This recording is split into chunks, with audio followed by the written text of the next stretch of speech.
Bem-vindos a mais um estudo da maravilhosa e eterna Palavra de Deus. Sejam todos muito bem-vindos. É a própria palavra que diz que tudo tem o seu tempo determinado.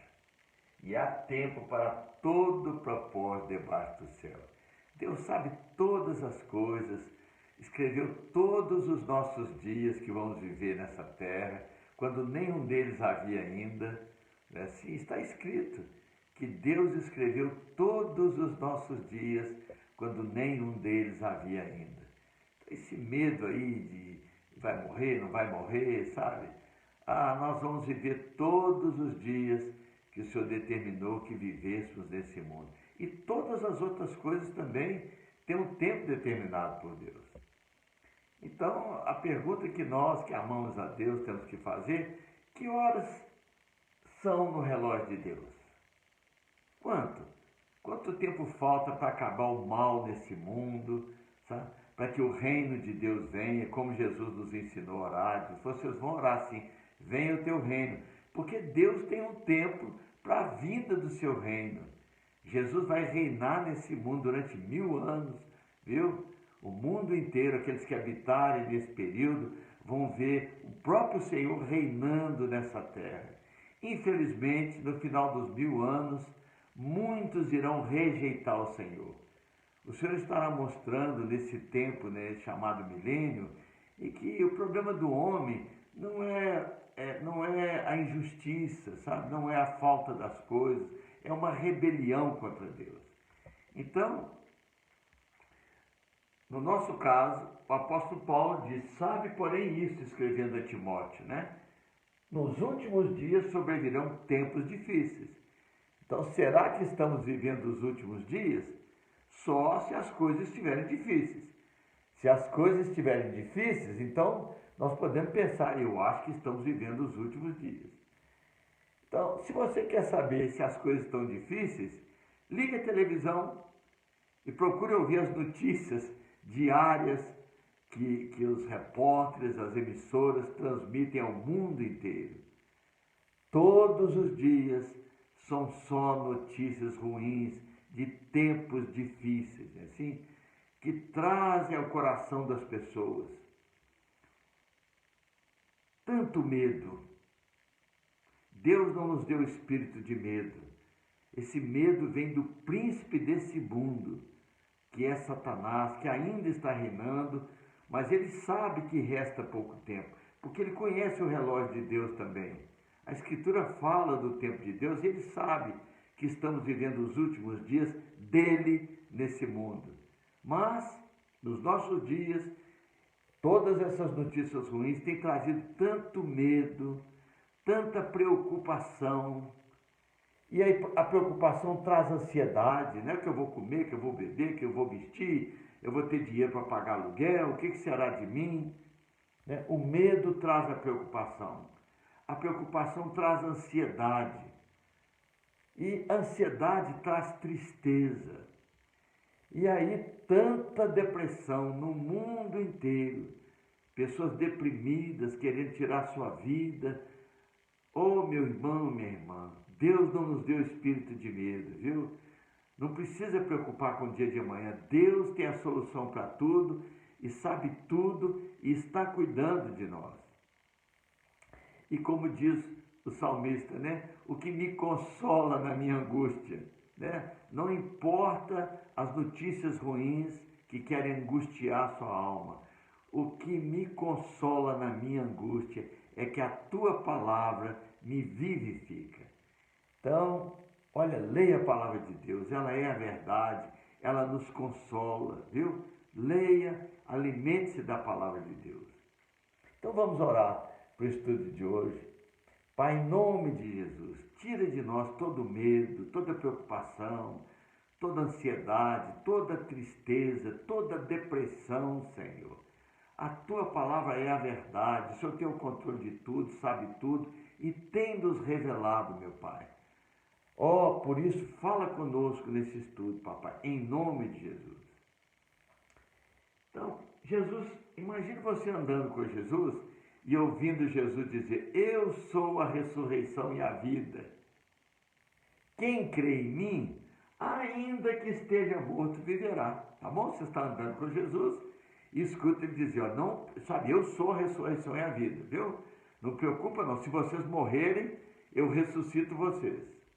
Mas de repente, você vê Jesus crucificado e morto naquela cruz. É claro que você iria pensar, ele disse que era a ressurreição e a vida, né? Que quem cresce nele, ainda que morresse, eu creio nele, mas agora ele está morto. Como pode estar morto? Assim? Olha, quantas pessoas não conhecem a Escritura e fazem tantas perguntas como essa, não é assim? Jesus havia dito a Pedro, Pedro tirou uma espada para defender Jesus, e Pedro diz: Pedro, não faça isso, a minha vida ninguém tira, eu dou a minha vida por amor de vós. Não foram os romanos que mataram Jesus, não foram os judeus que mataram Jesus, ele deu voluntariamente a vida dele lá na cruz. E por que ele fez isso? Por nós. Ele morreu por nossos pecados. Nós é que devíamos morrer eternamente.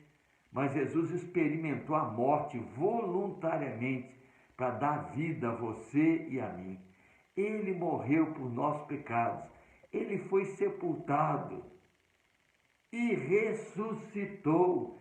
Jesus está vivo, por isso ele pode cumprir aquela promessa. Eu sou a ressurreição e a vida. Quem crê em mim, ainda que esteja morto, viverá. Jesus está vivo. Por isso Paulo escreveu aos Romanos: havendo Cristo ressuscitado dentre os mortos, já não morre mais. Uma única vez. A morte já não tem domínio sobre ele. Jesus está vivo. E que maravilhoso ele ter revelado isso. A primeira pessoa que viu Jesus vivo foi uma mulher, Maria Madalena. E é maravilhoso porque o pecado entrou, a morte entrou através de uma mulher lá no Jardim do Éden. E Deus escolheu uma mulher para trazer vida, esperança para o mundo inteiro.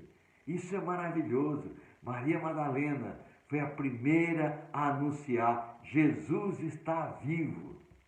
A mulher é uma figura da igreja. Esse é o chamado da igreja.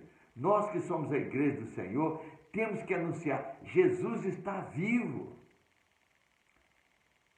E ali no Monte das Oliveiras, Jesus ordenou, sabe, que todos nós que somos a sua igreja, né? Ide por todo o mundo, pregai o evangelho, a boa notícia a toda criatura. E que promessa maravilhosa! Quem crê e for batizado será salvo. Será salvo. Quantos ainda não entendem? Salvo de quê? Assim, Jesus me salvou de quê? Quantos testemunhando aí, salvou meu casamento, salvou a minha empresa? Não é isso. Jesus veio fazer coisa muito mais grandiosa do que curar, do que multiplicar pão, do que fazer milagre. Ele veio dar a vida dele para nos salvar da condenação eterna. Ele disse: não temais os que matam o corpo, e depois disso não podem fazer mais nada. Eu, porém, vos mostrarei a quem deveis temer. Temei aquele que, depois de matar, tem poder para lançar no inferno. Sim, digo-vos, a esse deveis temer. Mas nós agora não precisamos temer mais isso, porque Jesus prometeu: eu sou a ressurreição e a vida. Quem crê em mim, ainda que esteja morto, viverá. Quem crê em mim será salvo. O mundo precisa saber que Jesus veio salvar a nossa alma do inferno e tem lugar para todo mundo lá no céu. Então, o Senhor Jesus, deixando a sua igreja nesse mundo, precisava estar sempre lembrando a sua igreja, né? Que fizesse o que Maria Madalena fez. Jesus está vivo, Jesus está vivo. A igreja que não prega o evangelho, ela na verdade está morta. Assim como muitos creem que Jesus ainda está morto. Mas eu não cesso e gosto de anunciar: Jesus morreu pelos nossos pecados, foi sepultado, mas ele ressuscitou, está vivo. Ele mudou a minha vida e tem mudado a vida de milhões no mundo inteiro. Então estas cartas são para a sua igreja, para mim e para você, para que a gente não fique como morto. Então, são 7 cartas. Essas cartas servem para as igrejas de hoje, para mim também, com certeza. Se é que você crê em Jesus, se é que você faz parte da igreja de Jesus Cristo. Então é para você e para mim. E então a primeira carta foi para Éfeso, que, lembrando, Éfeso tinha deixado o primeiro amor. Como alguém que descobriu que Jesus deu a vida dele para salvar a alma, pode deixar de amar Jesus para lidar com outras coisas? Que coisa, que isso não aconteça conosco, viu? Jesus mandou escrever para Esmirna. Que carta maravilhosa, né? Uma igreja pobre, sem dinheiro, né? Sofrendo perseguição e pessoas criticando aquela igreja. Mas Jesus dizia: você é rica, você não perdeu o primeiro amor e mesmo sendo pobre, continua crendo em mim. Ah, eu quero ser como a igreja de Esmirna. Escreve e manda para a igreja de Pérgamo. São pessoas que têm coisas que desagradam ao Senhor, principalmente tolerar alguns que se esquecem da riqueza da salvação para ficar com essas coisas aí de campanha de prosperidade. Quem tem Jesus já é rico, já é próspero, sabe? Já é rico, já é próspero. Ele disse isso à igreja de Esmirna. Mas ainda hoje tem pessoas que deixam, esquecem e ficam tolerando doutrinas que pessoas que por amor ao dinheiro, como Balaão, ensinam os cristãos a pegar. E que também toleram os nicolaítas, que querem dominar as pessoas. Não, foi para a liberdade que Cristo nos libertou. Nós somos ricos e livres. Escreve também, João, para a igreja de Tiatira. Tiatira não deixou o primeiro amor, mas como Pérgamo, ela também tolerava pessoas dentro da igreja que ensinavam coisas completamente erradas, como aquela mulher que se dizia profetisa, sabe? Mulheres, tenham cuidado, viu? Tenham cuidado. Vocês são uma bênção, mas cuidado, viu? Muito perigoso.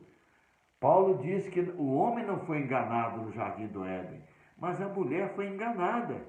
E Paulo dizia: eu temo que assim como Eva foi enganada, as mulheres da igreja também sejam enganadas.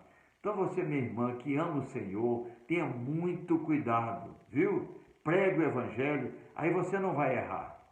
Então, o Senhor disse que deu tempo para se arrepender. Ali ele mostra o amor dele por nós, assim, como o Senhor dá tempo, né? O querubim, certamente no princípio, Deus deu muito tempo para ele e para os anjos se arrependerem, mas eles não quiseram. E como essa mulher estava demorando para arrepender, o Senhor disse: eu vou matar seus filhos e vou colocá-la de cama, e também seus seguidores. Isso mostra o amor de Jesus por nós. Ele nos corrige, viu? Se a gente demora a arrepender, a correção vem. E agora hoje nós vamos ver para a igreja em Sardes. Que igreja era essa de Sardes? Olha o que Jesus fala dela. Você tem nome que vive, mas está morto. O quê? Será que tem muito crente aí que parece que está vivo, ou tem nome de crente, ou tem nome de cristão, mas aos olhos de Jesus, essa pessoa, essa congregação, essa igreja está morta? Olha, eu tenho andado por aí, por esse Brasil afora, e eu vejo muitas igrejas que são muito bonitas, são muito ricas, mas há muito tempo deixaram de pregar o evangelho. Olha, uma pessoa, um cristão, uma igreja que deixa de pregar o evangelho, sabe? Parece que esse cristão, essa igreja, aos olhos de Jesus, está morto. Eu não quero ser como a igreja de Sardes, sabe? O meu prazer é fazer o que Madalena anunciou: Jesus está vivo. Jesus está vivo. Oh Maria, vai dizer aos meus irmãos que eu subo para o meu Pai e o vosso Pai. para o meu Deus e o vosso Deus. Oh, meu irmão, minha irmã, não seja como a igreja de Sardes, não finja que você está vivo. Então, parece que todo cristão ou toda igreja que não anuncia o Evangelho, aos olhos de Jesus está morto. Ide por todo mundo, Jesus disse, para a sua igreja, e pregai o Evangelho a toda criatura. Fortaleça o que ainda lhe resta, pois até isso está a ponto de morrer. Então na igreja de Sardes tinha gente morta, tinha gente quase morta, que Jesus está falando, você que está quase morto, olha, fortaleça o que ainda resta, pois você também está a ponto de morrer. Olha, meu irmão, minha irmã, você ainda tem um pouquinho de vida em você, fortalece isso. Sua maneira de servir está incorreta diante de Deus. Sua maneira de servir está incorreta diante de Deus. Lembre-se do que recebeu e ouviu. Arrependa-se e volte a servir corretamente, para que eu não apanhe de surpresa. Como o Senhor é bom, irmãos. Como Ele dá tempo para que a gente volte a fazer aquilo que Ele nos chamou para fazer, sabe? Ensinar o que Ele fez por nós lá no Calvário. Por isso a ceia é tão importante, é um memorial do que Jesus fez por nós e que nós precisamos anunciar ao mundo, viu? Se ouvir o que o Espírito diz, você vencerá e andará comigo com vestes brancas, assim como alguns do vosso meio andarão, porque são dignos, pois não mancharam suas vestes. Engraçado, naquela igreja tinha gente morta, tinha gente quase morta, mas tinha gente, havia cristãos ali que continuavam servindo ao Senhor, não manchando as suas vestes com falsas doutrinas, com obras mortas, com o pecado. Oh, meu Deus, obrigado, Jesus, porque o Senhor sabe e nos adverte. E eu te agradeço por isso, Senhor. Escreve para a igreja em Filadélfia. Oh, como eu amo essa carta. Como eu gostaria que Jesus me visse como ele viu os cristãos de Filadélfia. Olha o que ele diz. Eu conheço bem.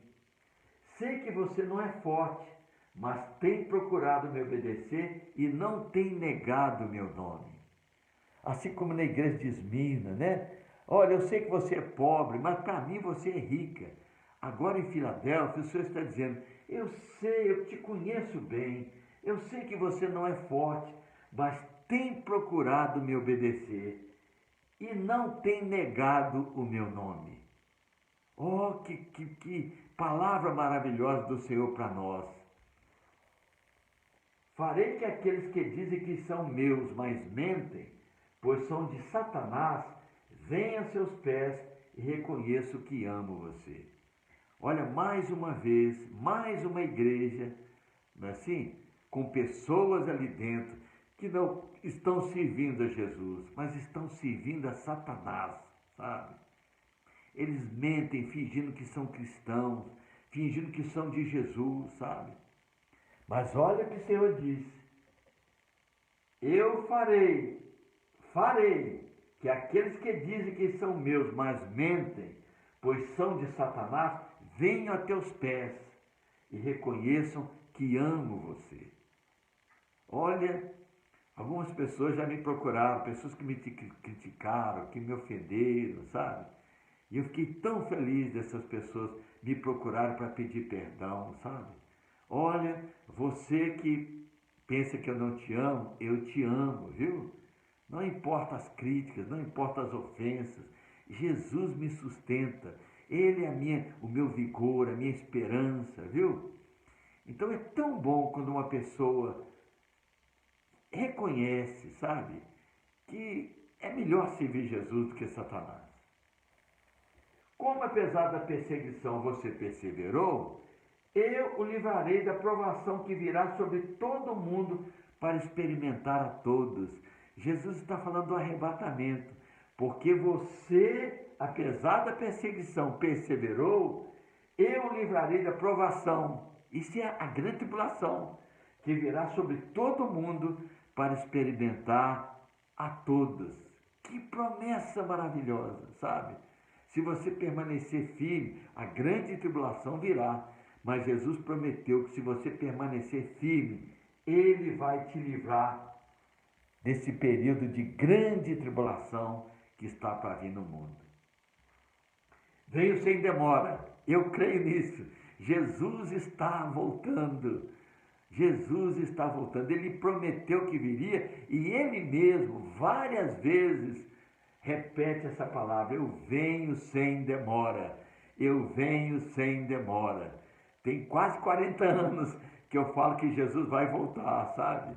E eu creio que estamos vivendo os dias que não demora a vinda do Senhor. Fique firme para ninguém tomar a sua coroa. É isso que eu quero, ficar firme para que ninguém tome a coroa da justiça que está guardada para aqueles que amam a vinda do Senhor. Ouça o que o Espírito está dizendo.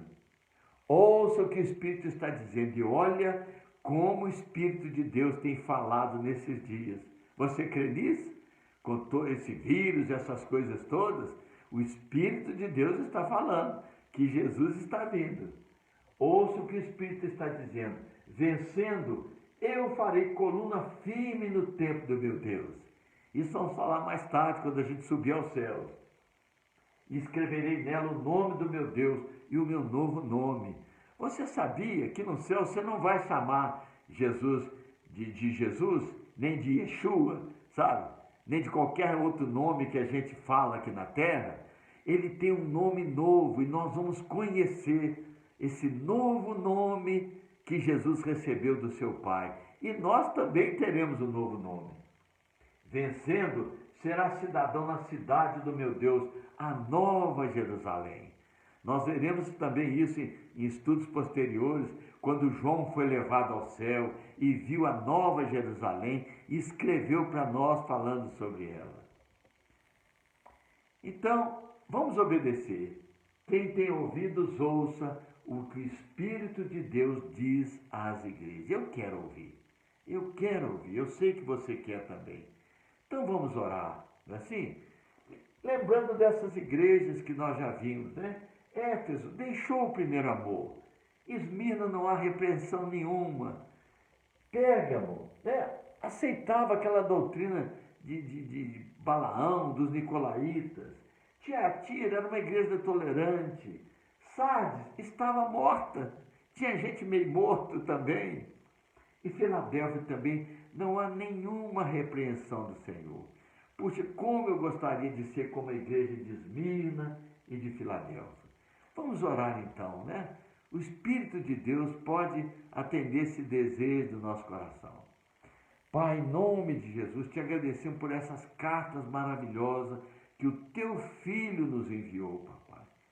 Que teu Espírito, Senhor, possa fazer a vontade do Senhor enquanto estamos aqui no mundo, Senhor. E desejamos muito, Senhor, ser como a igreja de Esmirna, de Filadélfia, Senhor, que receberam tantas palavras maravilhosas do Senhor. Nós te agradecemos, Jesus, em nome de Jesus. Amém. Então, no próximo estudo, nós vamos estudar sobre a igreja de Laodiceia, que parece que é a última igreja no calendário de Deus, né? Porque as igrejas as cartas são proféticas. A última igreja a viver neste mundo é a igreja de Laodiceia. Então, se o Senhor permitir, no próximo estudo, nós vamos falar sobre essa igreja de Laodiceia, que parece que estamos vivendo os últimos dias dessa igreja, antes que Jesus venha nos levar para a casa do Pai. Então, muito obrigado, viu? Um grande abraço para vocês, um grande beijo para você e toda a sua família, em nome de Jesus.